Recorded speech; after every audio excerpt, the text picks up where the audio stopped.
doing something a little bit different today. I want to talk to those who own businesses in the performing arts. So I'm going to give you 5 ways that I have found to be effective in growing my performing arts business. And I want to chat with you about that. So come back in a moment.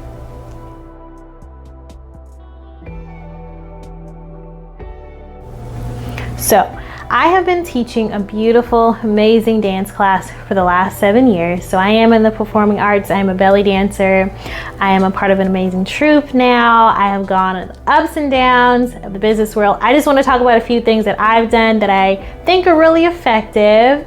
I am nowhere near the level that I'm going to be, but I'm getting there and I'm really excited. That's why I want to talk to you about these few things. So the first way that I have found that really helps to grow your business and just to help to elevate you as a business owner, helps you to learn a lot more, is to collaborate with others. Collaboration can be so much fun because you can get so many ideas from other people. You can bounce ideas off of people. Those people may know people that you don't. They may have expertise that you don't.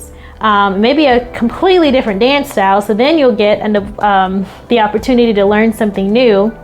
Doesn't have to be dance either. They could be like a singer or a magician or whatever else. You can collaborate with that person and they bring in their level of expertise, you bring in yours, or other people. You can collaborate with groups. Come together and make something lovely and beautiful. I feel like that's kind of what performing arts is about, right? Normally when people hop on a stage and they're performing, what makes it so cool and beautiful is to have all the different elements in there. You have a choir with all these amazing different voices, which the same thing can be the same thing in your performing arts business. Don't keep everything to yourself and don't be shy about asking other people to collaborate with you. Now, there are some people that think they are gatekeepers out here. They're gonna say no, or they're gonna be a little weird about it. You don't wanna collaborate with those people, so don't take it as a loss. It's their loss. I'm sure what you're doing is absolutely amazing and a lot of fun. You'll find a person who really wants to collaborate with you. You can post in Facebook groups and ask about it.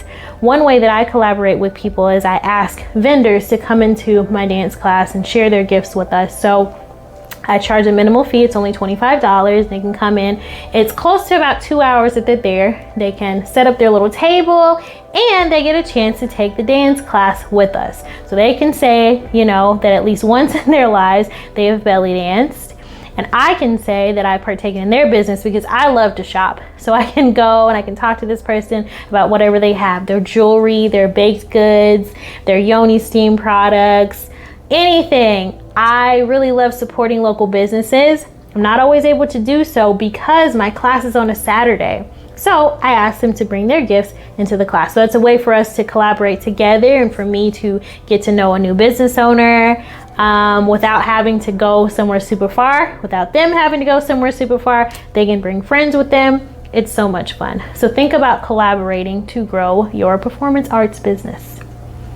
This next one is invaluable. Start a mastermind. Now, most masterminds out there, I feel like people try to make it seem like they have to be this huge, super wealthy group of people. A mastermind is simply a group of people who are on the same page. So I'm so lucky. I have a mastermind, this wonderful group of ladies we call the Manifestation Mastermind.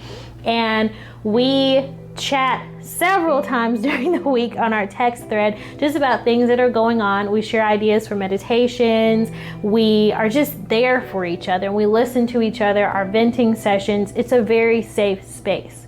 When it comes to business, safe spaces are very important. They're not talked about very often, but they're very important. It's important to have people that you can talk to, that you can get ideas from, so that you're not out here being scammed and wasting time.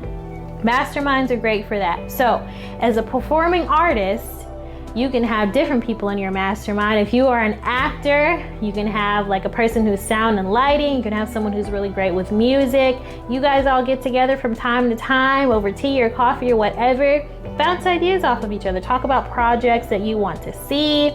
This person may have an idea about grants. This other person may have an idea about a beautiful space where you can set up a photography shoot. Use other people that you know and start a mastermind with them so that you guys can all carry this load of being performing artists together. And I'm sure something beautiful will come of it.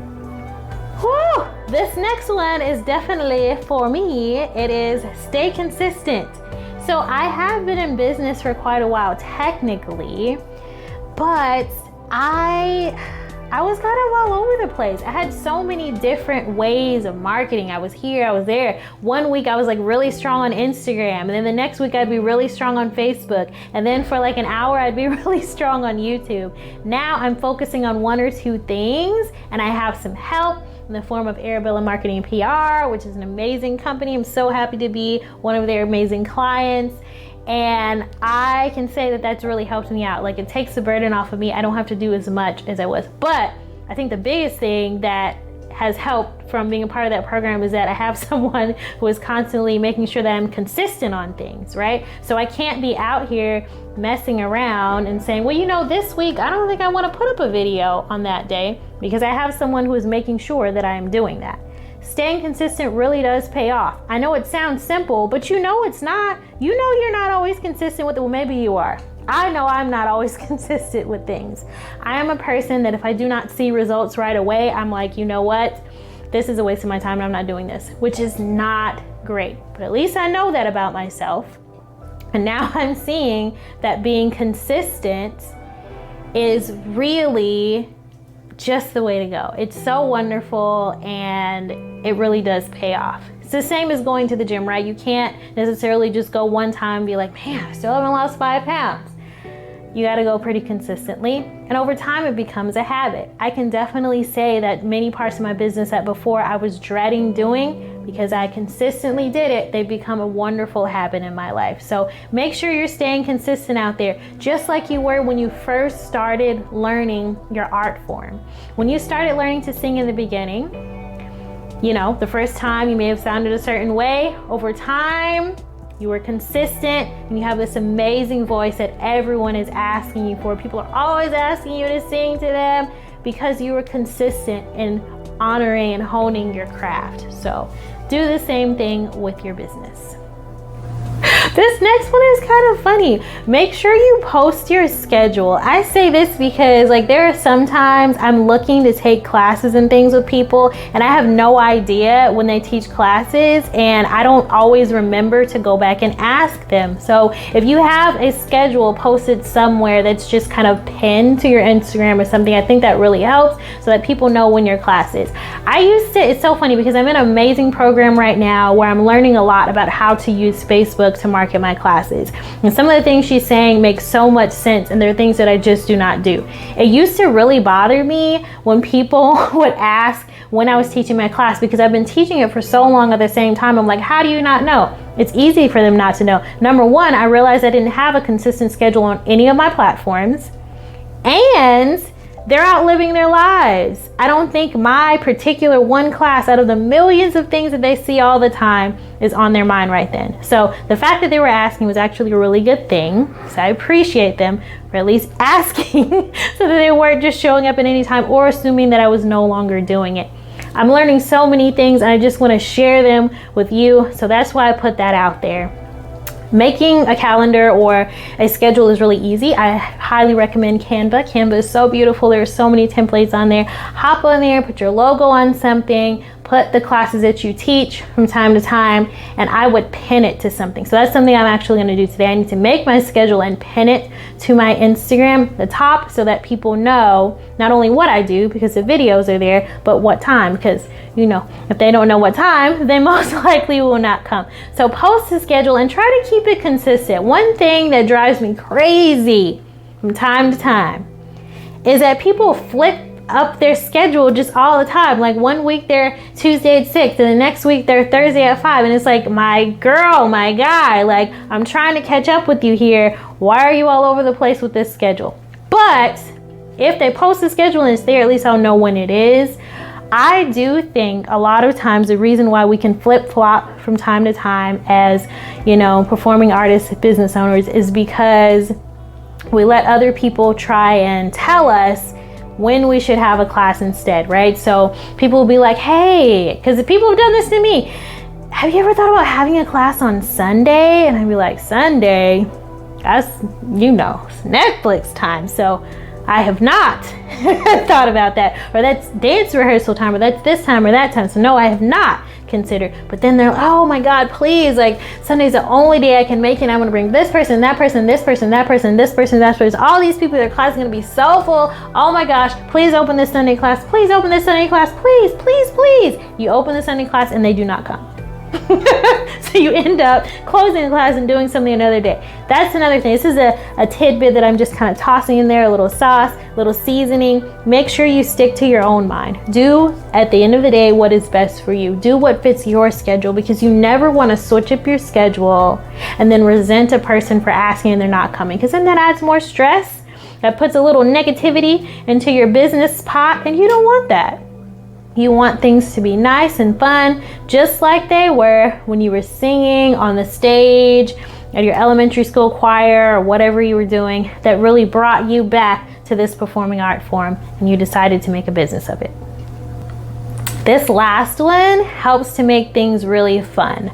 Keep training. There is always someone's class that you can take out there. I know right now I am taking other dance forms, which is so much fun. It helps to keep my body conditioned, and it also helps me to be mindful of the way I move. My main form of dance was this belly dance. So I think it's a really good way to invest in yourself is by taking classes with other people.